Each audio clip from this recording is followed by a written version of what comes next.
महाराष्ट्राचे ज्येष्ठ इतिहास संशोधक डॉक्टर जयसिंगराव पवार यांचे आज पहाटे वयाच्या 85व्या वर्षी निधन झाले। गेले काही दिवस त्यांची प्रकृती अस्वस्थ होती। उपचारासाठी त्यांना रुग्णालयात दाखल करण्यात आलं होतं। अखेर आज पहाटे त्यांची प्राणज्योत मालवली। डॉक्टर जयसिंगराव पवार हे महाराष्ट्रातील अग्रगण्य इतिहास तज्ज्ञ म्हणून ओळखले जात होते। विशेषतः मराठ्यांच्या इतिहासावर त्यांनी मोठ्या प्रमाणावर संशोधनात्मक लिखाण केलं।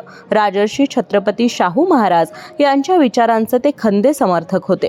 ऐतिहासिक कागदपत्रे, पुरावे आणि संदर्भांच्या आधारेच इतिहास लेखन झाले पाहिजे असा त्यांचा ठाम आग्रह होता। त्यामुळे महाराष्ट्रातील इतिहास विषयक चर्चांमध्ये त्यांच्या मताला वेगळीच विश्वासार्हता आणि वजन होतं। डॉक्टर पवार यांच्या पार्थिवावर आज कोल्हापूर येथे शासकीय इतमामात अंत्यसंस्कार करण्यात आले।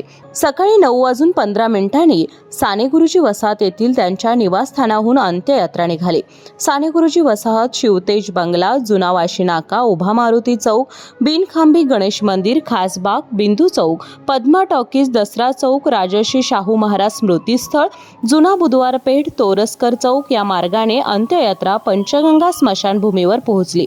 यावेळी महाराष्ट्र शासनाच्या वतीनं जिल्हाधिकारी अमोल येडगे यांनी पुष्पचक्र अर्पण केलं। तसेच संपूर्ण जिल्ह्याच्या वतीने खासदार शाहू महाराज छत्रपती, आमदार जयंत आसगावकर, जिल्हा पोलीस अधीक्षक योगेश कुमार गुप्ता, जिल्हा परिषदेचे मुख्य कार्यकारी अधिकारी कार्तिकेयन एस, पद्मश्री प्रताप सिंह जाधव, माजी खासदार संभाजीराजे छत्रपती, माजी आमदार मालोजीराजे छत्रपती, शिवाजी विद्यापीठ, महानगरपालिका तसेच विविध इतिहास संशोधकांनी पुष्पचक्र अर्पण करून श्रद्धांजली वाहिली। यावेळी शासकीय इतमामात डॉक्टर जयसिंगराव पवार यांच्यावर अंत्यसंस्कार करण्यात आले। पोलीस दलाद्वारे बंदुकीच्या फैरी झाडून अखेरची मानवंदना देण्यात आली। यावेळी इतिहास अभ्यासक इंद्रजित सावंत, विजय देवणे, आर.के. पवार, बाबा इंदुलकर, दिलीप देसाई, प्राध्यापक जे.के. पवार यांच्यासह शाहू प्रेमी मोठ्या संख्येने उपस्थित होते।